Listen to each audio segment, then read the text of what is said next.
अस्सलाम वालेकुम, good afternoon. मैं आज जो वीडियो आपको बनाकर भेज रहा हूँ, इसमें ना तो मैं कोई स्कूल से कनेक्टेड आपको मैसेज दे रहा हूँ और ना ही कुछ इंस्ट्रक्शन है आपको। सिर्फ मैं उस आने वाले वक्त के लिए आपको आगाह कर रहा हूँ जिसका डर और जिसकी शुरुआत मैं अभी करने के लिए जा रहा हूँ। अगर आप उसको पूरी ज़िम्मेदारी के साथ में सोचते हैं, समझते हैं, तो शायद उसका रिज़ल्ट कुछ हमारे बच्चों की शक्ल में निकल पाए।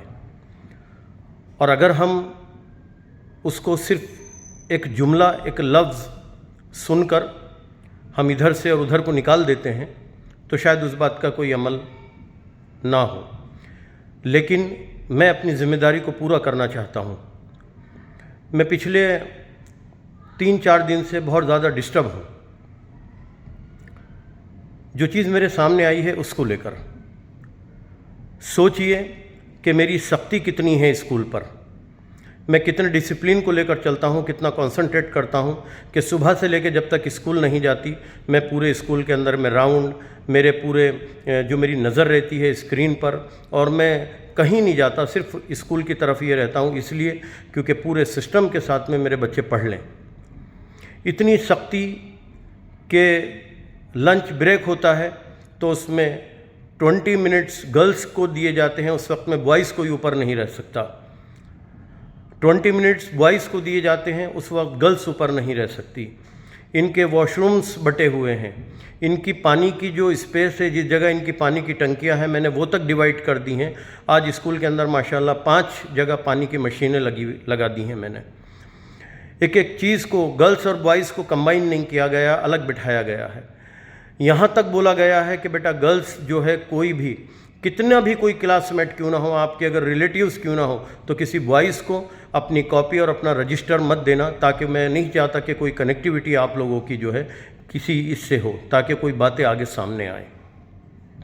टीचर्स से कहता हूँ कि मुझे जो सॉफ्ट टीचर्स हैं, मुझे वो सॉफ्ट टीचर्स का नेचर क्लास के अंदर नहीं चाहिए। आप स्ट्रिक्ट पोजीशन से चलिए, क्योंकि हमारा जो इन्वायरमेंट है वो ठीक नहीं है। हमारा जो अतराफ़ का एरिया है, जो मोहल्ला है, हमारा जो माहौल मिलता है, सॉरी मोहल्ला तो नहीं बोल सकते, बट माहौल जो मिलता है वो नहीं है उस टाइप का। तो हर एक चीज़ पर कॉन्संट्रेट है मेरा, हर एक चीज़ पर मेरी नज़र है। उसके बावजूद, इतना स्ट्रिक्टनेस होने के बावजूद, एक एक क्लासेस में जाके राउंड लेता हूँ, हर क्लासेस के एक स्टूडेंट से पूछता हूँ क्लास में खड़े होकर, आपको किसी से कोई कंप्लेंट है? आपको किसी से कोई कंप्लेंट है? बताइए। एक एक चीज़ के लिए मैं अवेलेबल हूँ। इतनी सख्ती और इतने डिसिप्लिन के साथ जो चीज़ मेरी आंखों के सामने आई है, जो चीज़ मेरी नज़रों के सामने आई है, मैं उससे हिल गया। अभी आपने सुना, अभी आपने देखा होगा, चल रहा है अहमदाबाद के अंदर में 8th स्टैंडर्ड के बच्चों ने 10th स्टैंडर्ड का जो बच्चे थे उनमें से उनका मर्डर हो गया है। स्कूल के ही बच्चों ने आपस में अपने क्लासमेट, कोई अपने जो स्कूल थी उनके, अहमदाबाद के अंदर ये वाक़या हुआ है।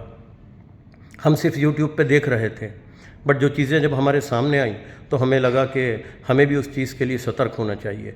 कहाँ कमी रह गई है हमारी तरबियत में, कहाँ सीख में हमारी कमी रह गई है। हम अपनी तरीक़े से एक एक चीज़ को लेकर चल रहे हैं। मैं एक एक चीज़ का अपने बच्चों को मोटिवेट करता हूँ, एक एक चीज़ समझाता हूँ। उनके माँ बाप की मेहनत, उनके माँ बाप की ज़िम्मेदारियाँ, उनके माँ बाप की उम्मीदें, हर एक चीज़ मैं उनसे कह रहा हूँ कि बेटा समझ लो, बेटा समझ लो, बेटा देख लो, एजुकेशन के बिना कुछ नहीं है। आगे अगर आप एजुकेटेड नहीं रहोगे तो हमारे लिए झाड़ू और पोछे की भी ड्यूटी नहीं रहेगी। ये बातें मैं एक एक चीज़ समझा रहा हूँ, बच्चियों को समझा रहा हूँ कि बेटा उन सब चीज़ों से निकलो, उन सब चीज़ों से छोड़िए उन सब चीज़ों को। बेटा अपने आप की, अपने माँ बाप की इज़्ज़त का ध्यान रखो, अपने माँ बाप की जो उम्मीदें हैं उसका ख्याल रखो। हर एक चीज़, हर एक बातें, हर एक जो चीज़ मुझे लगता है कि मुझे अपने बच्चों से करनी चाहिए, बोलनी चाहिए, मैं एक एक चीज़ को ये उनसे करता हूँ। फिर कहाँ चूक हो रही है, कहाँ चूक हो रही है, ये आपको भी समझना पड़ेगा। क्योंकि स्कूल 6 घंटा कॉन्संट्रेट करती है। हर स्टूडेंट के बैग को चेक नहीं कर सकती, हर स्टूडेंट के जेब को चेक नहीं कर सकती, हर गर्ल्स के पॉकेट्स को चेक नहीं कर सकती। स्कूल का काम उनको एजुकेशन देना है, बेस्ट एजुकेशन देना है, उन पर कॉन्संट्रेट करना है कि उनकी राइटिंग, उनकी रीडिंग, उनका सब्जेक्ट, उनका सिलेबस, हर एक चीज़ प्रॉपर तरीके से हो, ये स्कूल की जिम्मेदारियां हैं। मैं अपनी जिम्मेदारियों को बखूबी निभा रहा हूँ। मेरे टीचर्स मेहनत कर रहे हैं। इतनी बीमारी के बावजूद के हाथ में सलाइन लगी है। यहाँ स्कूल के अंदर अपनी अपनी क्लासेस के अंदर कुछ टीचर्स बेहोश तक हो गए, लेकिन मैंने उनको छुट्टी नहीं करने दी, इसलिए क्योंकि मेरे बच्चों का नुकसान होगा। इतनी जिम्मेदारियाँ स्कूल लेकर चल रही है, इतना कॉन्सेंट्रेट स्कूल लेकर चल रहा है, उसके बावजूद अगर ऐसे केसेस सामने आते हैं तो ये जिम्मेदारियाँ किसकी बनती हैं? किसकी तरबियत में कहाँ कमी रह गई? किस माँ बाप से चूक हो रही है? मैं आपको इस वीडियो के ज़रिए, इस मैसेज के ज़रिए ये आगाह करने जा रहा हूँ कि प्लीज़ संभलिए, प्लीज़ सोचिए इस बारे में, अपने अपने बच्चों पे ध्यान दीजिए, अपने बच्चों पे कंसंट्रेट कीजिए कि कहाँ चूक हो रही है। क्योंकि ये अगर यहाँ से निकलकर, स्कूल से निकलने के बाद माँ बहन की गालियाँ एक दूसरे को देते हैं तो किसकी तरबियत का नतीजा है? ये अगर स्कूलों के से बाहर निकलने के बाद में किसी को बोलते हैं कि तू बाहर आ, मैं तुझे बाहर देख लूँगा, हम मिलकर एक दूसरों को, दोस्तों के साथ बुलाकर उनको एक दूसरे को मार रहे हैं, ये किसकी तरबियत का नतीजा है? ये ऐसे ऐसे रील्स, अभी कुछ बच्चों ने व्हाट्सएप ग्रुप बनाया जिसका नाम रखा लोचा कंपनी। जिन पेरेंट्स के साथ में बना, वो मुझसे कह रहे थे कि सर इनका जो मैसेज आता है वो आता है तेरी माँ की तू कहाँ है, इस टाइप का। तो कहाँ हमारे से चूक हो रही है, कहाँ हमारे से कमियां हो रही हैं, प्लीज़ इसको देखना पड़ेगा आपको। आप समझिए कि ये किसकी तरबियत का नतीजा है। स्कूल की जिम्मेदारी जो है वो पढ़ाना है, आपके बच्चे को एक ब्राइट फ्यूचर हो उसको लेकर सोचना है। बाकी इन सब चीज़ों की जिम्मेदारियां हमारी नहीं हैं। आप समझिए, देखिए, मैं आपको कुछ चीज़ दिखाने जा रहा हूँ। ये देखिए, आप ये देखिए, ये देखिए,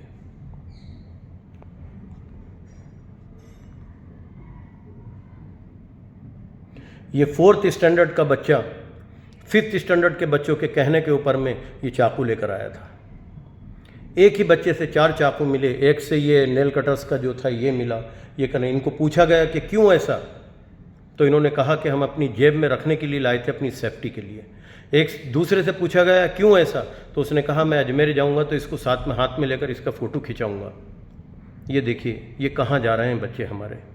हम तो इनके हाथ में कलम दे रहे हैं, हम तो इनके हाथ में किताबें दे रहे हैं, हम तो इनके हाथ में कॉपी दे रहे हैं, इनके फ्यूचर को आगे सोच कर चल रहे हैं। अगर ये इस उम्र में अपने बच्चे अगर ये हाथ में पकड़ते हैं तो इसकी जिम्मेदारी किसकी है? आप सोचिए, इसको किसकी है जिम्मेदारी? ये स्कूल की है या माँ बाप की है या आपकी उस नरम दिली की है जो आपने इनको दे के रखी है? हमारी ज़रा सी स्ट्रिक्टनेस, हमारी ज़रा सी सख्ती से आप आस्तीन चढ़ाकर यहाँ पर आ जाते हैं। अगर हम आपके सामने आपके बच्चे को कुछ कहें तो आपके चेहरे के एक्सप्रेशन बदल जाते हैं, आपके एटीट्यूड चेंज हो जाते हैं। ये सोचिए कि जिम्मेदारी किसकी है? क्या आप इनको यही देने के लिए स्कूल भेज रहे हैं? आपने तो कलम थमाने के लिए स्कूल भेजा है ना, फिर ये हाथ में इस तरह की चीज़ें क्यों भेज रहे हैं? एक बच्चा कहता है कि मैं इसको हाथ में लेकर अजमेर जाऊंगा तो मैं इसको फ़ोटो खिंचाऊंगा। मैं बच्चों के नाम शो नहीं करता, बट इतना कह सकता हूं कि ये 4th स्टैंडर्ड के बच्चे और 5th स्टैंडर्ड के बच्चों का कारनामा है। ऐसी बहुत सी चीज़ें हैं जो स्कूल के अंदर मैं रोज़ जिनका फेस करता हूँ। मैं अपने तरीके से अपना बच्चा मानकर उन पर कॉन्सेंट्रेट करता हूँ, आप तक आने नहीं देता, बट ये चीज़ ने मुझे हिला दिया। अब आपकी जिम्मेदारी बनती है कि आप इन सब चीज़ों को लेकर अपने बच्चों को कैसे स्टिक होते हैं, कैसे समझाते हैं। ये अपने टीचर्स की रिस्पेक्ट नहीं कर रहे हैं, उनकी मजाक उड़ा रहे हैं। वो जैसे ही पीछे पलटते हैं उनकी मजाक करते हैं। ये मुंह पर हाथ रखकर एक जो है आवाज़ें निकाल रहे हैं। ये जो खाने की नैपकिन्स इनको साथ में दी गई है, दूसरे बच्चों के सर पे डालकर एक बच्चे को टारगेट बनाकर पूरी क्लास उसको मार रही, पीट रही है। ये इस तरह के इनके बिहेवियर आ रहे हैं। ये घरों से स्कूल के लिए निकल रहे हैं और गार्डनों में जाकर ये 3-3, 4-4 दिन अपने वेस्ट कर रहे हैं। दूसरे वीडियो बना के भेज रहे हैं कि ये राजगवई पब्लिक स्कूल के बच्चे हैं। मैं ऐसा नहीं कहता कि जिन पेरेंट्स की ये जिम्मेदारियाँ हैं उन पेरेंट्स ने रोए आकर यहाँ पर, उन्होंने बहुत रोए यहाँ पर, मारे बच्चों को कि हमने ये सब देखने के लिए इनको यहाँ नहीं भेजा था। बट ये जिम्मेदारियाँ किसकी हैं? आपकी हैं। इसलिए कहता हूँ कि स्कूल से कनेक्टिविटी प्लीज़ बना कर रखिए, इन सब चीज़ों पर फोकस कीजिए। ये तो मैंने सिर्फ बॉयज़ का कहा है, गर्ल्स के कारनामे इनसे भी बड़े बड़े हैं, लेकिन मैं इसलिए उनको करता हूँ क्योंकि वो एक इज़्ज़त का मयार है। इसलिए मैं खामोशी से अपने लेवल पर उनको मैनेज करने की कोशिश करता हूँ। लेकिन अगर देखा जाए तो गिराफ इसी तरह गर्ल्स का भी है, बट उनमें इस तरह ना सही, उनमें चीटिंग है, उनमें शेर व शायरी है, उनमें एक दूसरे को खींचना है, उसमें एक दूसरे से मैसेजेस हैं, उसमें एक दूसरे की न जाने क्या क्या चीज़ें हैं जिनकी मैं रोज़ फेस करता हूँ, आपके कान तक नहीं पहुँचाता। प्लीज़ मैं हाथ जोड़कर आपसे रिक्वेस्ट करता हूँ, ये हमारी कौम के बच्चे हैं, ये हमारे बच्चे हैं, इन पर ध्यान दीजिए। इनकी तरबियत को देखिए कि कहाँ आपसे चूक हो रही है। ये किन लोगों के बीच बैठ रहे हैं, ये किन लोगों के बीच खड़े हो रहे हैं जिनकी लैंग्वेज में अस्सलाम वालेकुम नहीं रहते हुए तेरी माँ की निकल रहा है। ये कहाँ हमारी तरबियतों में कमी है। जो बच्चे हमारे कलम पकड़कर हमें आगे बढ़ना चाहिए, वो बच्चे आज इस उम्र में हमारे हाथ में चाकू, अपने हाथ में चाकू पकड़ रहे हैं। अगर यही सिचुएशन रही, हमारी तरबियतों में यही कोताही रही, और अगर हम नरम दिली के साथ हमने अपने बच्चों को जिम्मेदारियों से उनको वैसे के वैसे ही छोड़ दिया, तो आगे आप अंदाज़ा लगा सकते हैं कि आने वाला वक्त ये क्या होगा।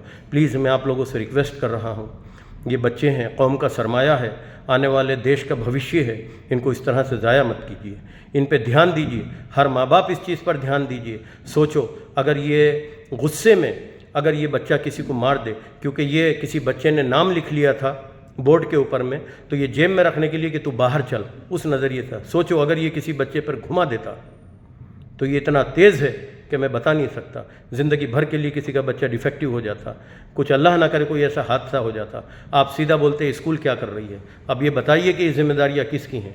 ये स्कूल के बाहर की जिम्मेदारियाँ हैं, आपकी हैं या स्कूल की हैं? मैं बस आपसे इतना ही ध्यान दूंगा कि हर माँ बाप अपने बच्चों को लेकर बैठे और सोचे कि बेटा टीचर्स की रिस्पेक्ट करना है, स्कूल के डिसिप्लिन को फॉलो करना है, इस तरह की हर एक चीज़ से बचना है, गंदे लफ्ज़ों से बचना है। और ये सब चीज़, अगर किसी चीज़ का ये सब चीज़ों का जो रास्ता है, जो पहला कदम है, वो मोबाइल है, जिसे आप अपने बच्चों को खुशी खुशी और हंसते हंसते उनके हाथ में थमा देते हैं। वरना 4th स्टैंडर्ड का बच्चा, 5th स्टैंडर्ड का बच्चा इंस्टाग्राम के ऊपर में लोचा कंपनी एक मैसेज बनाकर रील बनाने के लिए अगर इस तरह की एक्टिविटी करता है तो उसमें किसका है? ज़रा सोचने की बात है। ये सोच मैं आपको दे रहा हूँ, आप सोचिए। मेरी जिम्मेदारी आप तक अपनी बात को पहुँचानी थी, मैंने पहुँचा दी। अब आपको देखना है कि आप अपने बच्चों को किस मोड़ पर और किस तरह से ये करते हैं। अस्सलाम वालेकुम।